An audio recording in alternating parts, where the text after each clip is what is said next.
Now we're going to talk about the adrenal problems. You have got to have adrenals to handle stress, and you've got two parts. You've got the adrenal medulla, and you've got the adrenal cortex. Now let's talk about the medulla first. With the adrenal medulla, you should always think epi and norepi. Epi and norepi. And the major adrenal medulla problem that we have is pheochromocytoma. Pheochromocytoma. These are just benign. This is when, I should say, you have benign tumors that secrete epi and norepi in boluses. So see, you're walking around Walmart one day just having a good time, and all of a sudden you get a bolus of epi and norepi. Well, what's going to happen to your heart rate? Increase blood pressure. Increase, and you're going to be just flying all over the store shopping, aren't you? Okay? And you're going to say to your friend, my heart's racing out of my chest. I just feel like I've got a pounding headache. I'm flushed. I'm dying for ready. Take my blood pressure. So y'all find that machine at Walmart, right? And you put your arm in it, and you've got high blood pressure. All right. Well, here's the deal. And then you get to feeling better after a while. People have these spells, I call them, often enough that they finally go to the doctor and tell the doctor what they have been experiencing. And the doctor says, sounds like pheochromocytoma. Let's do a VMA test, vanilla mandelic acid test. That's why we just say VMA. Now, y'all, from the name of the test, what food product might just alter the test, and I promise it's not a trick? Vanilla. Anything with vanilla in it.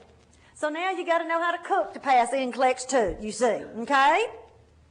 Now then, it's a 24-hour urine. Well, who do you think is going to teach the patient about a 24-hour urine?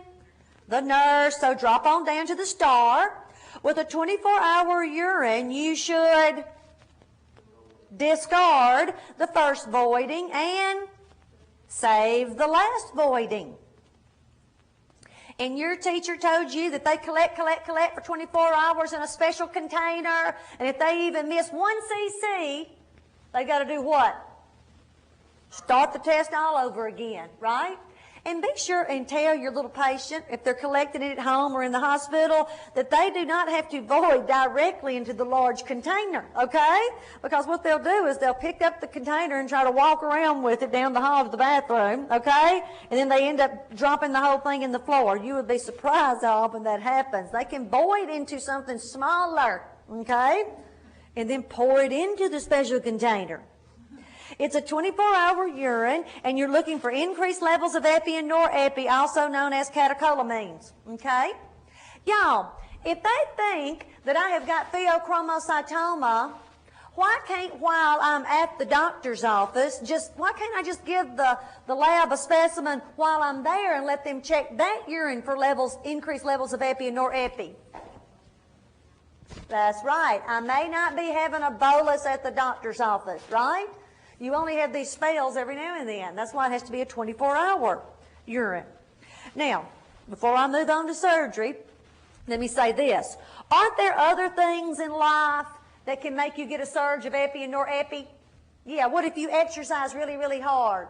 Or smoke a whole bunch? Yeah. What if I have a screaming PMS fit? What am I going to get a surge of? Not that I would ever do that, okay? You're going to get a surge of epi and norepi. So my point is this. Other things can alter the test. So starting the day before and during the collection, they've got to stay calm, no change in activity. That's a teaching point.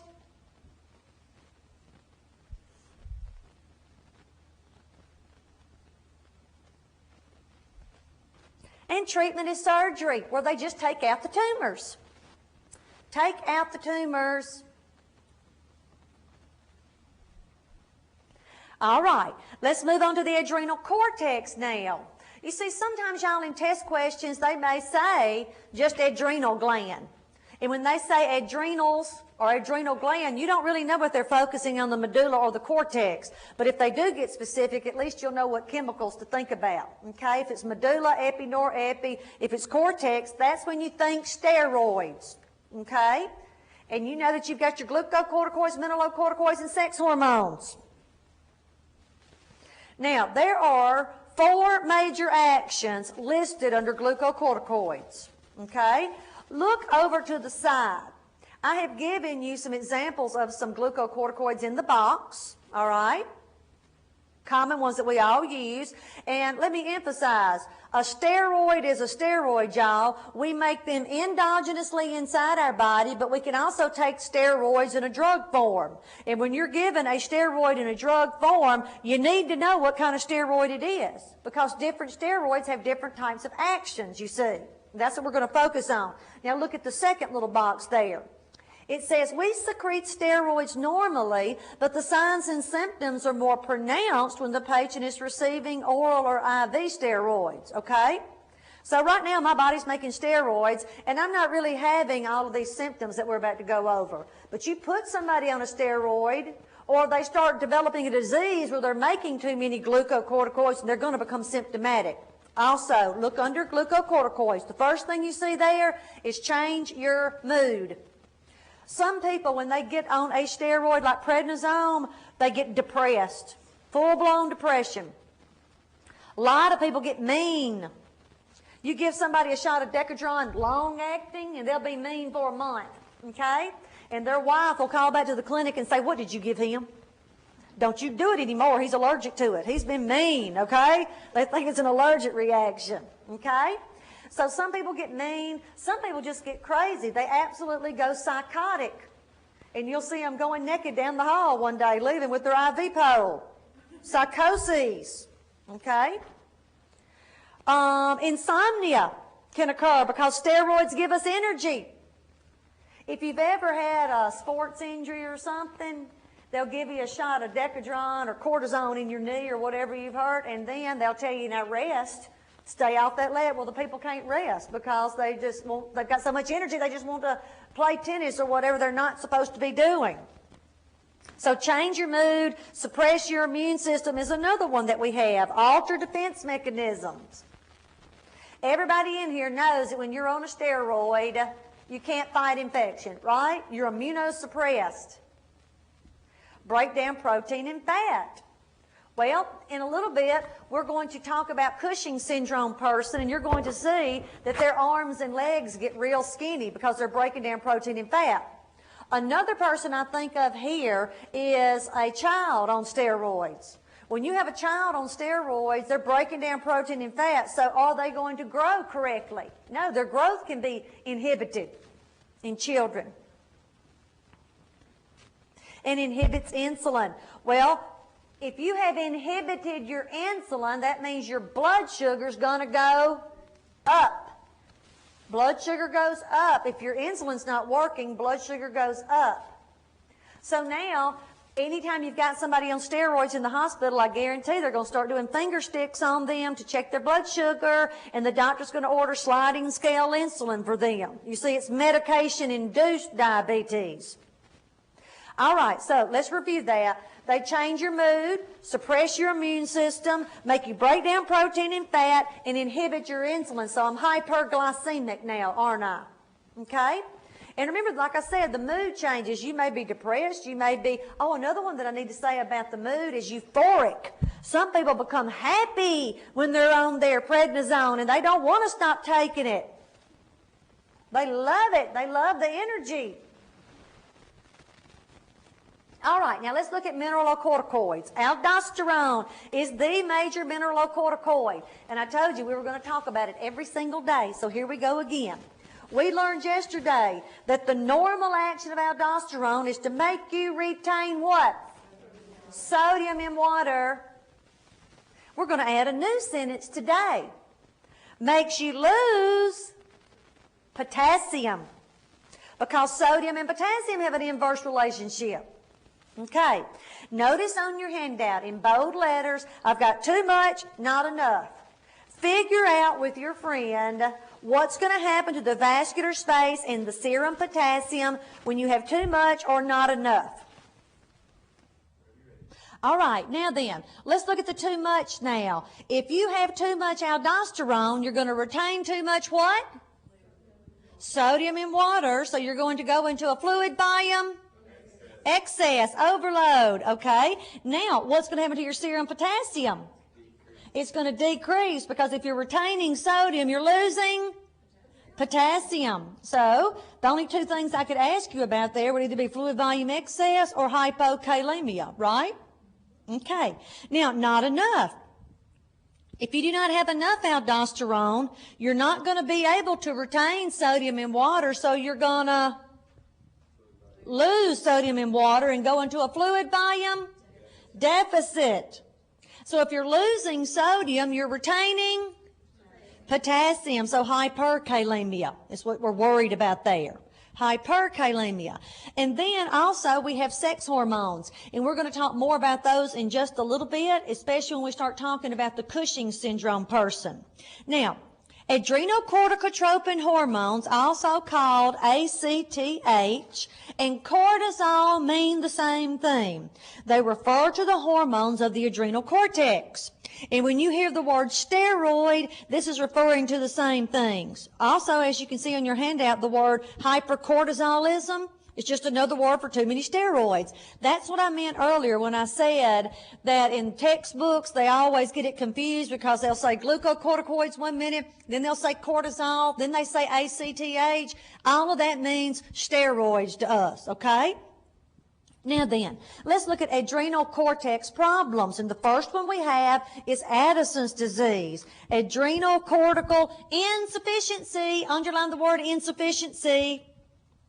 And if this patient is insufficient, do they have enough glucocorticoids, mineralocorticoids, or sex hormones?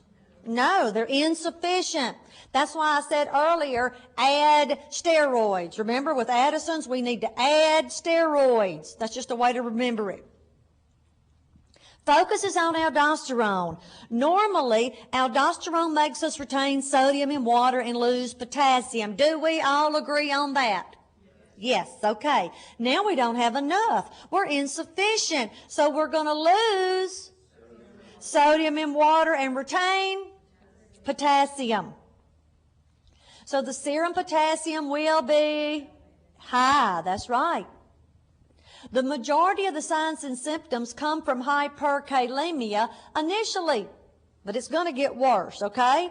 Some of the signs and symptoms just have an unknown etiology. So let's look at our signs and symptoms. Muscle weakness, decreased bowel sounds, anorexia, nausea, GI upset. All four of those, y'all, can be from the potassium troubles that they're getting into. Remember, the muscles are affected with potassium. Hyperpigmentation and hypoglycemia. Now, ask I don't know why they get hyperpigmentation, but I do know about the hypoglycemia. See if you and your friend can figure out why the Addison's person gets hypoglycemia. Think about how steroids affect the blood sugar. Okay, discuss it.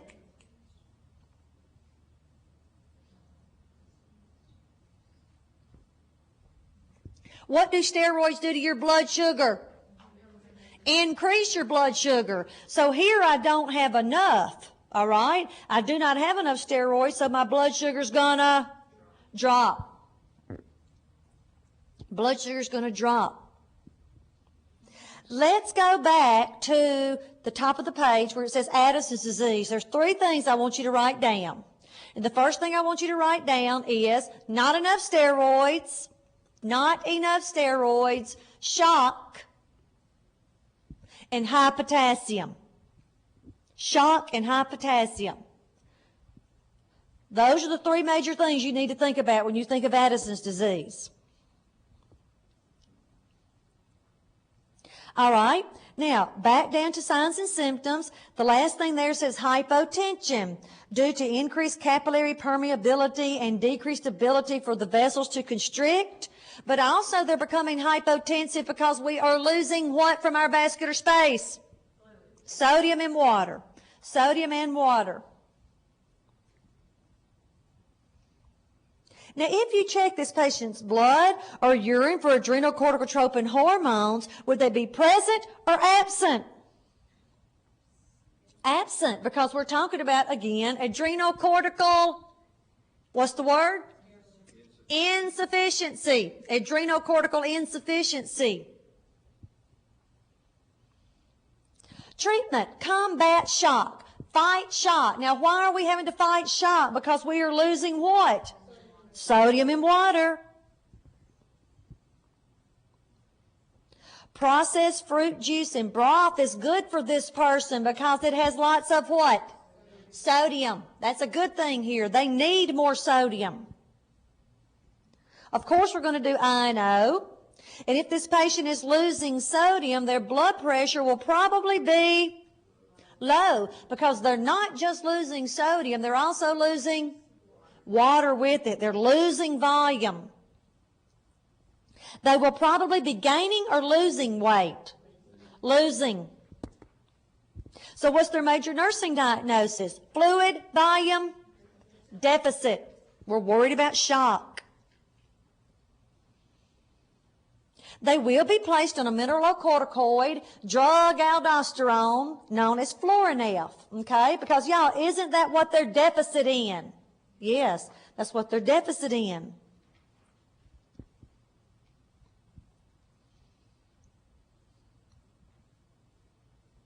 And weight is very important in adjusting their medicines, okay? Think about that. If I gave you each some aldosterone pills, Florinef pills, what would you start retaining?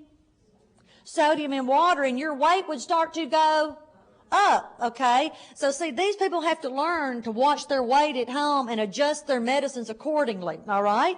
Now, look at the rule on your handout. When on a medicine where weight has to be monitored, keep weight within 2 pounds plus or minus of their norm, okay? Now, patient has an overnight gain of 7 pounds. What do you think? Is that too much?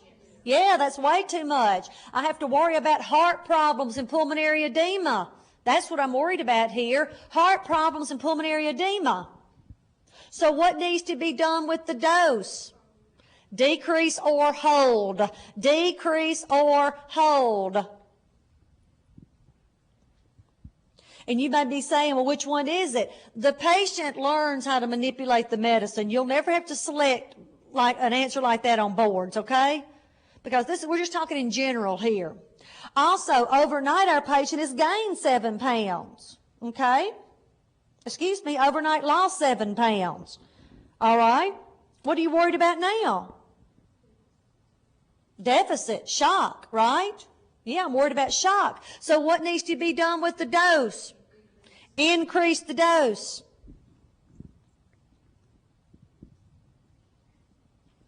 You're taking care of a patient in the hospital who is on Florinef and they're developing edema, or you notice that their blood pressure's up and they have an 8 a.m. dose of Florinef ordered. What should you do?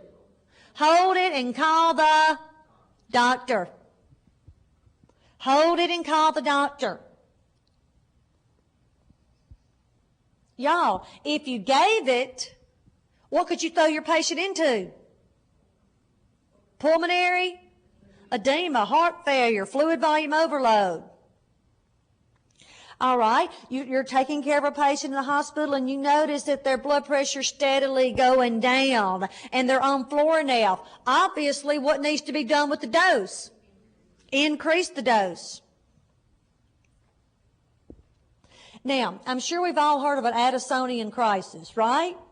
When you are in an Addisonian crisis, it's the same thing as Addison's disease, just more pronounced. It's worse. You're really losing tons of sodium in water. This is where the patient has severe hypotension and vascular collapse can occur. All right. Now, I bet your teacher told you this. When you are on steroids, you never stop taking them abruptly, right? Yeah, when you've got a patient on steroids, they're supposed to taper off their steroids. You don't just stop taking them one day. Now let's think about that. When I take steroids and take steroids and take steroids, I'm going to get the appearance of Cushing's disease, right? Because that's what too many steroids are. That's Cushing's disease. But one day, you know, what happens to your own adrenal glands when you're taking an exogenous form of a steroid? They just quit working, don't they? They go to sleep. So my own adrenals are not making steroids. I'm dependent upon this exogenous dose. All of a sudden today, I decide, hey, I'm going to quit taking that steroid. Bam, throw it in the trash. So I didn't take my exogenous form, and my body's not making steroids. So all of a sudden, I do not have any steroids in my body, right? Could I go into an Addisonian crisis? Yes, absolutely. All right, now let's look at Cushing syndrome. I just differentiated for you on your handout the difference between Cushing syndrome and Cushing's disease. On your test, it wouldn't matter which way they stated it, whether it's syndrome or disease, the answers would be basically the same to the questions, okay? Cushing syndrome is exogenous administration. Someone who is taking steroids for the treatment of asthma, autoimmune disorders, organ transplant, cancer, chemotherapy, allergic responses. Okay, they just call it syndrome. Whereas if it's Cushing's disease, you develop that disease endogenously, like bilateral adrenal hyperplasia. In other words, your body's making too many steroids. Pituitary adenoma increases secretion of ACTH, malignancies, adrenal adenoma, carcinoma. Now, these patients have too much glucocorticoids, mineralocorticoids, and sex hormones. So the first thing you need to remember with Cushing's is too many steroids. That's the first thing you need to remember. Too many steroids, all of them.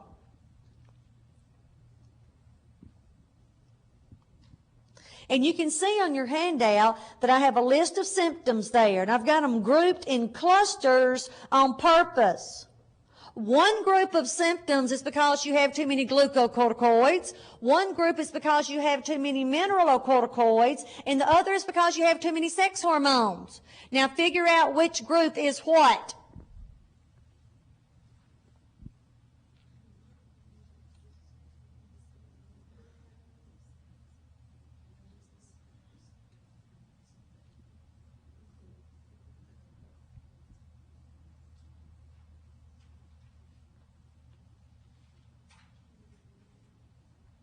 First group? Yes, that's because that first group is because you have too many glucocorticoids. Second group? That's the sex hormones. Third group? Mineralocorticoids.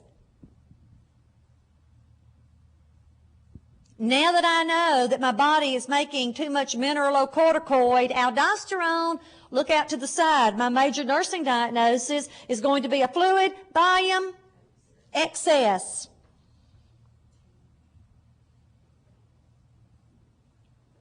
All right, at the bottom of the page, since this patient has too much mineralocorticoid aldosterone, the serum potassium will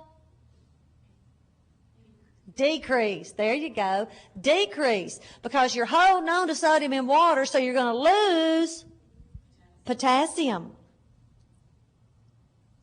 If you did a 24-hour urine on this patient, the cortisol levels would be high. Because remember, cortisol is just a fancy word for steroids. And with Cushing's disease or syndrome, you've got too many steroids.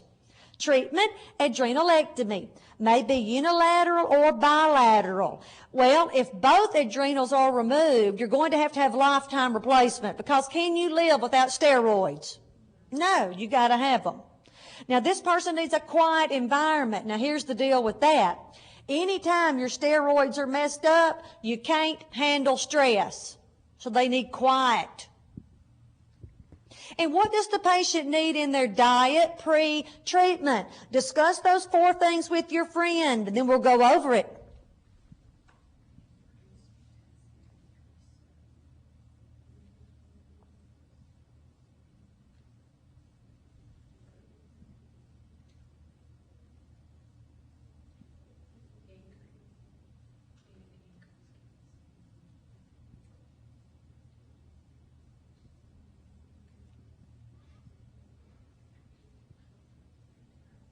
Okay, what you going to do with potassium in their diet? Increase it, because they're losing theirs, aren't they? What you going to do with sodium? Decrease it. They're already in a fluid volume excess, so we're decreasing sodium. Protein? Increase it. They're breaking it down. Now here's the tricky one, calcium. Did you like the hint to the side? Okay, so what you going to do there? Increase the calcium. Now, we mentioned this yesterday. What we said yesterday was that steroids decrease serum calcium, and we stopped. Today, I'm telling you the why part. By making you excrete it through the GI tract, you see. Now, let me talk about that just a little bit more. Let's say I'm on prednisone for my rheumatoid arthritis to decrease the pain and inflammation of my disease, right? Okay, so I take my prednisone this morning, and we just got through saying that steroid is going to make my serum calcium go down, right? Okay, but I got a way to fix that calcium trouble. I just come over here to my bones and pull, that's right, from my bone and put it in my blood. Therefore, my serum calcium just went up. Okay, so my calcium's fixed for today. But tomorrow I get up and I take a what? Prednisone. And what do I do again? It makes my calcium go down, and I go over here to my bones to get me some more. So my point is this. The more you take steroids, what kind of bones are you going to have? Brittle, osteoporosis.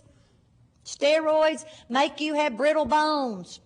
That's why you'll see people who have been on steroids for a long time, for whatever reason, and they'll sneeze one day and crack 3 ribs. Or you'll turn this person in the hospital, and if you don't handle them gently and you get them in the middle of a bone, you can snap their bone in 2. Or you're going to do CPR on somebody one day who's been on steroids, and every time you compress the chest, what do you hear? The ribs cracking, okay? All right. Now then, also on your handout it says to avoid infection. Remember, anytime you've got too many steroids, you've got somebody that's immunosuppressed, right? And what might appear in their urine? Figure that one out.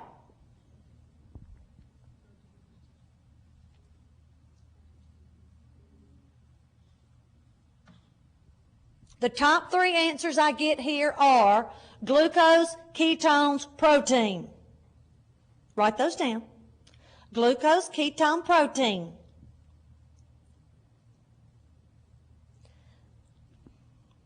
Now then, which one's wrong? Now you're saying, well, why don't you make me write it down, okay? So you won't forget it. Which one's wrong? Protein is wrong. Scratch it out.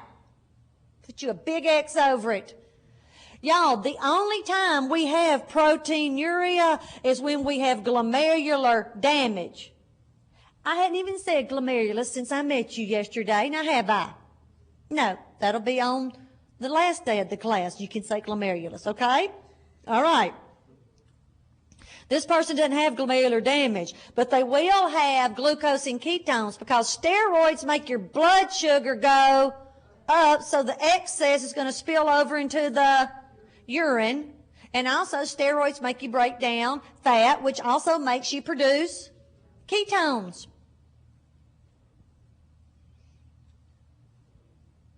Now, you still may be saying, well, why, if you're breaking down protein, why don't we have proteinuria? Because, y'all, how big are protein molecules? This big, okay? They're huge. And they cannot leak through the glomerulus unless you have what? Glomerular damage. Holes, okay? And we hadn't got to that yet. All right. All right, let's talk about diabetes now. We mentioned diabetes yesterday when we were talking about the vascular space, okay? Y'all remember that? The PID and the osmotic diuresis? Okay, we're going to talk about that again. Type 1, insulin dependent. They have to take insulin, and it usually starts in childhood, and the first sign may be DKA. DKA, diabetic ketoacidosis, and we'll talk more about that in just a little bit. Now, the patho, you have to understand the patho or you will always be confused about the diabetic patient. You have to have insulin to carry glucose out of the vascular space over to the cell. Since there is no insulin, the glucose just builds up in the vascular space. The cells are starving, so they start breaking down protein and fat for energy. And when you break down fat, you get what? Ketones, which are just acids. And now this patient is acidotic. Is it respiratory or metabolic? metabolic acidosis, which we talked about yesterday. Now we have lots of signs and symptoms coming about. The 3 Ps, hyperglycemia equals 3 Ps. Polyuria is the first one with accompanying weight loss. Now, we said yesterday that we got polyuria because what are the kidneys trying to help you do? Get rid of the sugar particles. But when you lose sugar particles, do you also lose volume? Yes. So that's why we wrote this down yesterday. Polyuria equals shock. Remember that? Polyuria equals shock. Polydipsia is thirst. Well, if you've been losing a lot of volume, you're going to be thirsty. And polyphagia, hunger. Your brain cells are hungry, aren't they? Because they aren't getting any glucose. But if this person ate more, would it do them any good? No, because they still do not have any what? Insulin to carry the glucose into the cell, you see. You can have all the glucose in the world, and if you do not have the insulin, it's never going to get into the cell. Sugar doesn't do you any good until it can get into the cell. Will oral hypoglycemia agents such as glucotrol, micronase, or diabeta work in this patient? No, they have to have what? Insulin. They've got to have insulin.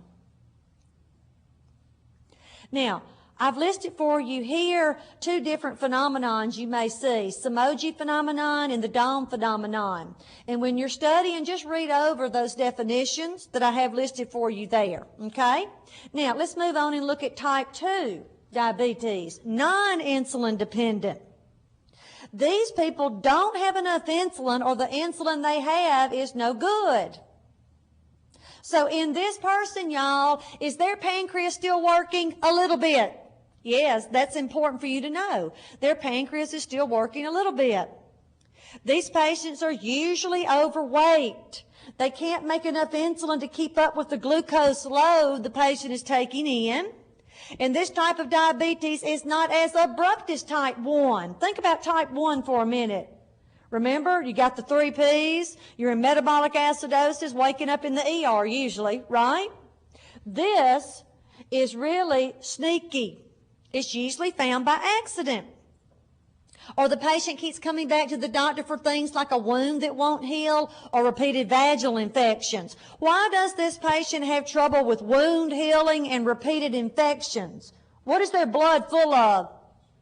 Sugar. Who likes sugar? Bacteria. Bacteria thrive in this environment.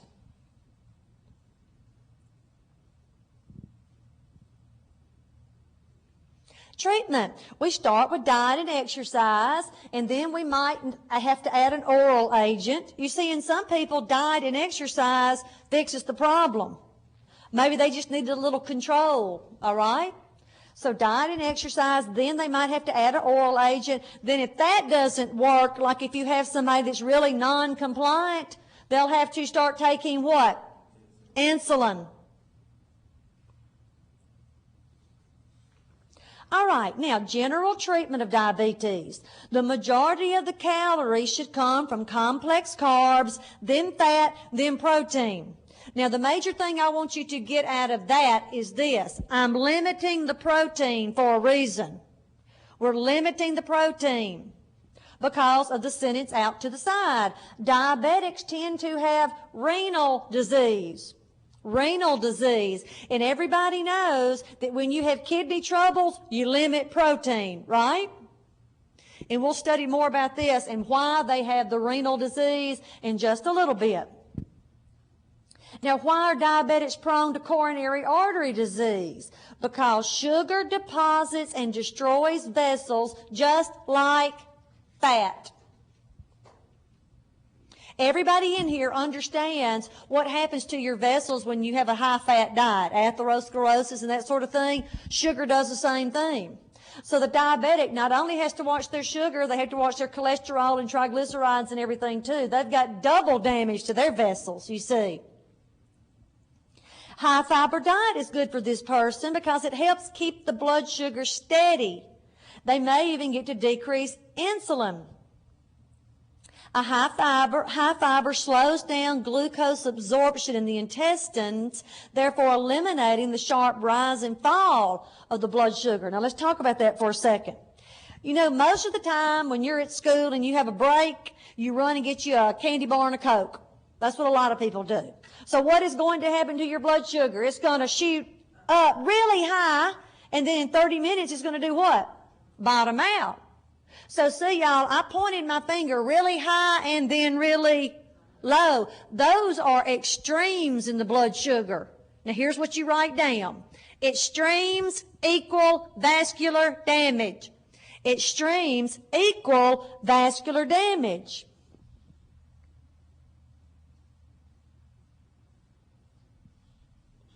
So that's why we like the blood sugar to be steady, and that's what a high fiber diet will do. Wait until the blood sugar normalizes to begin to exercise, because you know in the beginning, when you're first diagnosed, your blood sugar is really fluctuating a lot. So we're just letting it normalize. And what should the patient do pre-exercise to prevent hypoglycemia? Eat something. Piece of fruit, something like that. And they need to exercise when blood sugar's at its highest or lowest? Highest. It wouldn't be smart to go running with your low blood sugar, now would it? No, because where are you going to wind up? In the ditch, right? Passed out in the ditch and everybody's looking for you now, right? Can't find you because you're passed out in a ditch somewhere. Exercise the same time and amount daily. We're trying to establish a routine. Routine is very important for the diabetic. Now, how do oral agents work? Well, the magic word I want you to think of first is stimulate pancreas to make insulin. Stimulate pancreas to make insulin. That's the number one thing I want you to remember when you're thinking about oral hypoglycemic agents, but also note, not all agents stimulate the pancreas, okay? But as a brand new nurse, that's the first thing I want you to think of, all right? And then I've made you a little chart there to show you what some of the other actions are. All right, now let's talk about the insulin dose. How is the insulin dose determined? Well, the dose is increased until the blood sugar is normal and until there is no more glucose and ketones in the urine. Glucose and ketones in the urine. Regular's clear, MPH is cloudy. Which one do you draw up first? The clear, the regular. And what is the only type of insulin you can give IV? Regular. All right, now a blood test. Hemoglobin A1C gives an average of what your blood sugar has been over the past 3 months. Okay?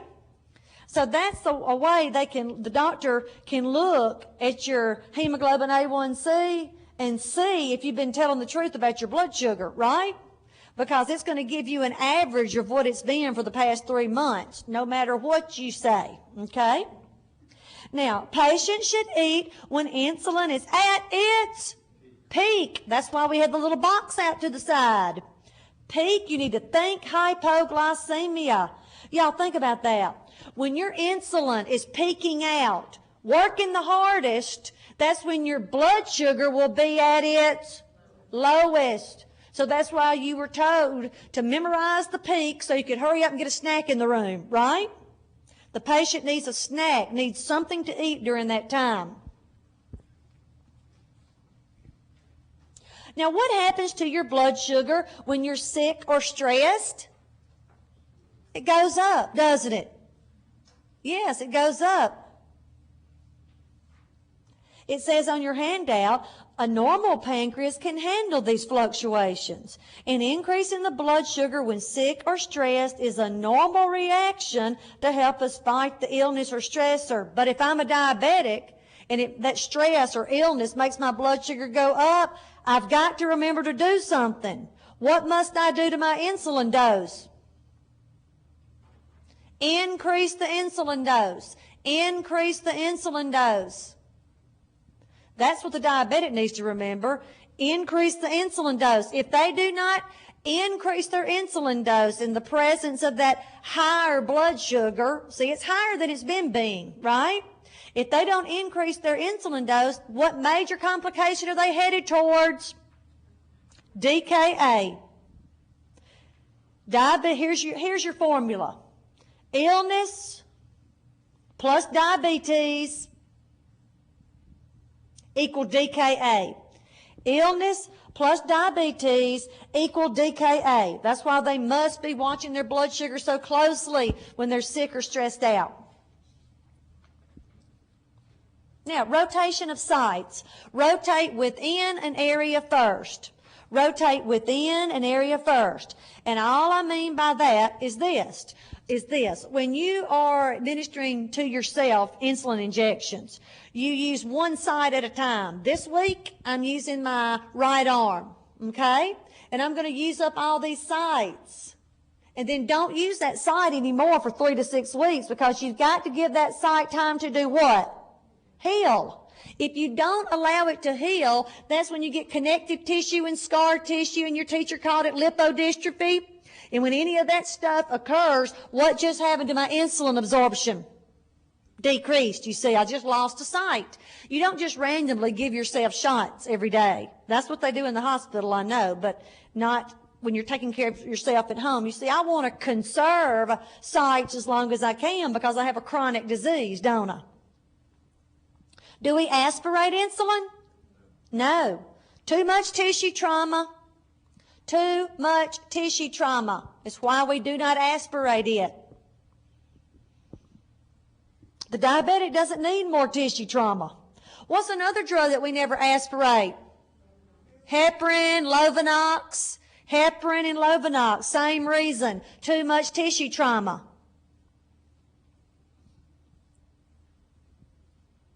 Okay, let's look at our signs and symptoms of hypoglycemia now. Write down as many symptoms as you can think of all by yourself. And then I'm going to start saying them in a little bit, and you can see which ones you have like me. So write down as many as you can think of.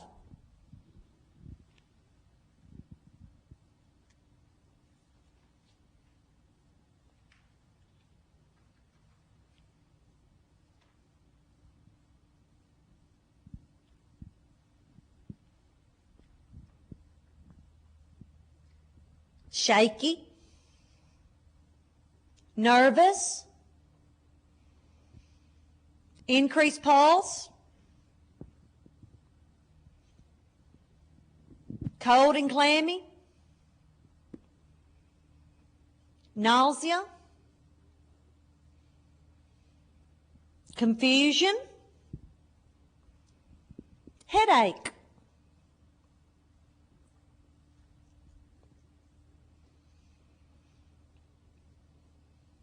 All right, those are your routine general signs of any kind of hypoglycemia, all right? But remember, hypoglycemia is very dangerous in the diabetic because do they have good compensatory mechanisms to bring their blood sugar back up? Okay? So what should the patient do when they start feeling like that? Eat something, a simple sugar. Maybe drink a Coke. Eat some candy. Now, I said a simple sugar because a simple sugar will get your blood sugar up really fast. That's right. Like milk will even get your blood sugar up really, really fast. Okay? Now, after the blood sugar is up, what should they do? Eat some more. A complex carb and a protein. Complex carb and a protein. Cheese and crackers, peanut butter and crackers. Drink some more milk. Because, y'all, what if you didn't follow the simple sugar with the complex carb and a protein? What's going to happen again? Bottom out. And every time we bottom out, we lose a few brain cells.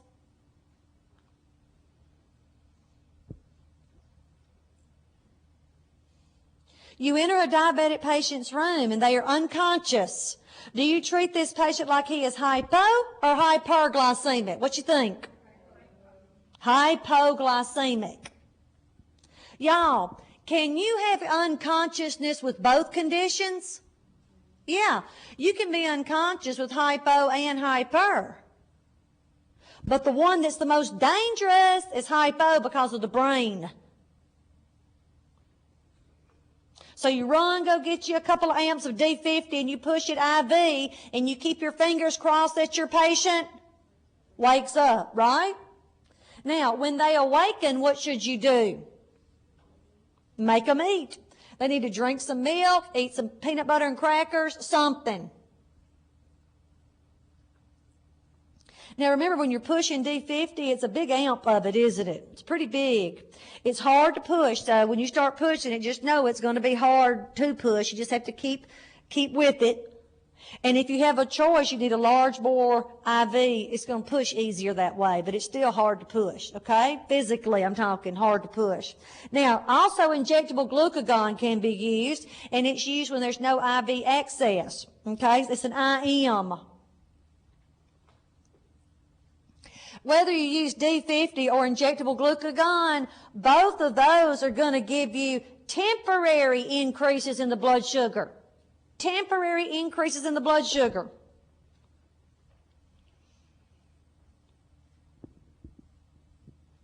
Prevention is to eat and take insulin regularly. And y'all know those cute little snacks that just appear at the nursing station at weird times of the day, like 10 o'clock, 2:30, 8:30 at night? Who's supposed to get the little snacks? The patient, right? Right. Not you. If he's asleep, you need to go wake him up, right? And make him eat something, even if they get mad at you, because their blood sugar might bottom out if they don't. Now, complications. The first complication, diabetic ketoacidosis. Anything that increases the blood sugar can throw a patient into this, like infection or illness or skipping your insulin. You see, all three of those things will make your blood sugar go up, right? Maybe the very first sign of diabetes, and you have all the usual signs and symptoms of type 1 diabetes. So here we go. Not enough insulin. Blood sugar goes sky high. You get the 3 Ps. We get the fat breakdown, which leads to acidosis. And now that I'm acidotic, I start co-smiling because I'm trying to blow off what? CO2 to compensate for the acidosis. And as this patient becomes more acidotic, the LOC goes down, because what organ doesn't like it when your pH is messed up? Brain. So treatment, find the cause. What's the illness? If it's an illness, we got to treat it. Hourly blood sugars and potassiums, because of the next sentence. We're giving IV insulin. And insulin will decrease the blood sugar and potassium by driving them out of the vascular space into the cell. So we said this yesterday. We said yesterday that when you're giving IV insulin, there are 2 hypos to worry about. Hypoglycemia and hypokalemia. Hypoglycemia, hypokalemia. That's why it says on your handout to do hourly blood sugars and potassiums, because of those 2 hypos. Well, now that we're messing around with the potassium, do you see why we've got us an EKG going? Yeah, we got to worry about arrhythmias. We're going to do hourly outputs. Hey, y'all, when somebody first starts going into DKA, what is their urine output like? Polyuria, right? But by the time you get the patient up in the ICU, could they already be oliguric and anuric? Yeah, so we've got to worry about their kidneys here. Check out the ABGs, of course. You know they're acidotic, right? IV fluids. Out in the left margin, remember this? Polyuria equals shock. Polyuria equals shock. So these people come in shocky, don't they? That's why it says on your handout to start normal saline, because normal saline is what class of solution? Isotonic. And isotonic solutions go in the vascular space and they stay there and build up and make my blood pressure come back up. Okay, that's good. They usually start 2 anticubital IVs, 2 ACs, and they just put that fluid to them as fast as they can stand it without blowing out their veins, okay, trying to replenish the volume. But look at the next sentence. Then, when the blood sugar gets down to about 300, hey, y'all, if it's getting down to 300, it must have been pretty high, right? If it's getting down to 300, then we switch one of the IVs to D5W to prevent throwing the patient into hypoglycemia. Because, y'all, if you still got a blood sugar of 300, what are you still giving to your patient? Insulin. That next dose of insulin could do what? Bottom out the blood sugar. So you're just trying to offset hypoglycemia there when you switch one of those IVs to D5W. And the doctor will tell you when they want that done. Anticipate that the doctor will want us to add what to the IV solution at some point? Potassium. Remember, we're inducing hypokalemia in this person as well. Now, HHNK, hypertonic, hyperosmolar, non-ketotic coma, underlying non-ketotic, that's what makes this different. It looks like DKA, but there's no acidosis. Well, you can't be in DKA if you're not acidotic, right? This is the patient that comes to the ER and they're diabetic and everybody's like, okay, they're in DKA. Yeah, it's DKA. I just know it's DKA. And then they draw ABGs and I said they are not what? Acidotic. So everybody's like, well, what is it then? Here we go. They're making just enough insulin so they're not breaking down body fat.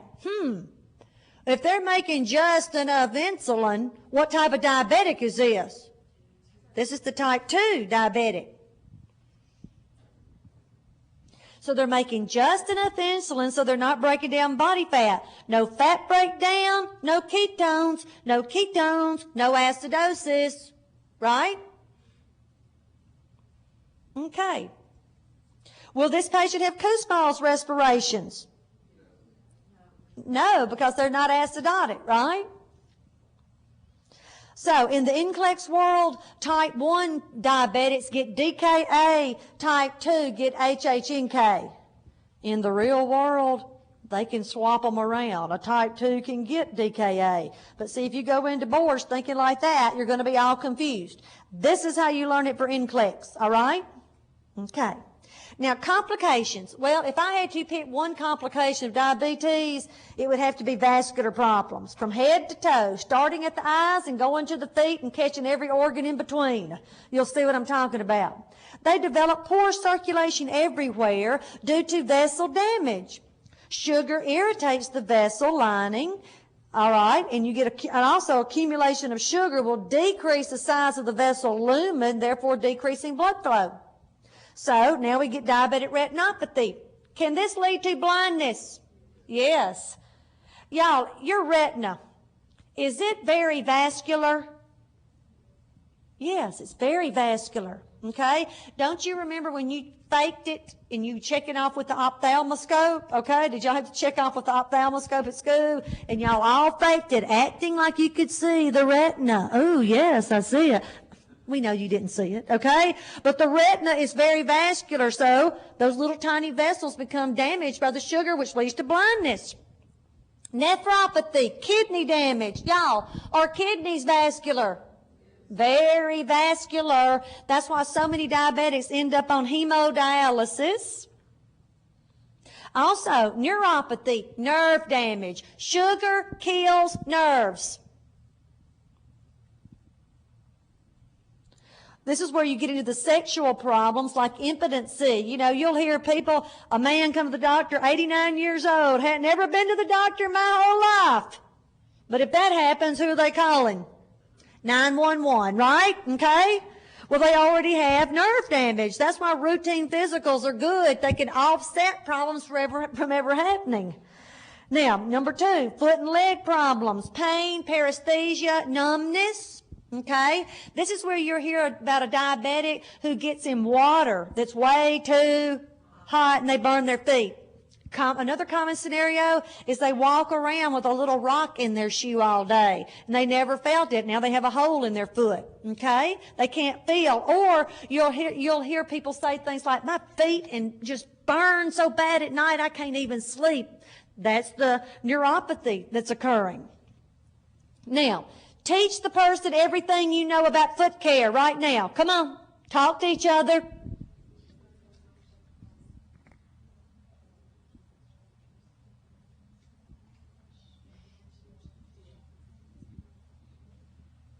Cut those toenails how? Straight across and not too short. Straight across and not too short. And do we have to have a doctor's order to clip toenails? Yes. Okay. If you start cutting toenails way too short, they have a tendency to start growing downwardly into the tissue. Okay, and that you don't want a diabetic to get an ingrown toenail. Okay? All right, also wear good shoes. Well-fitting shoes. They need to wear shoes all the time. Girls, it's not like what we do. If we find us a pair of shoes we want to wear for 2 hours Friday night, we don't care if they fit, right? We are going to wear them and force because we can stand it for 2 hours, can't we? Right? Should a diabetic do that? No, it can lead to wounds on the feet that never heal. Okay? Avoid harsh chemicals. Avoid harsh chemicals on the feet, like alcohol and betadine. Dry well between the toes, because who likes to live between the toes? Bacteria.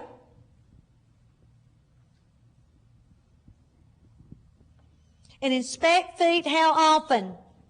Every day. Every day. All right, now, other problems associated with neuropathy, neurogenic bladder.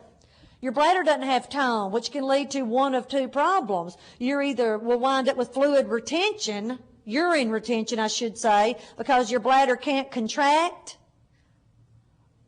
or you may wind up incontinent, okay, because there's no tone. It just depends on the patient.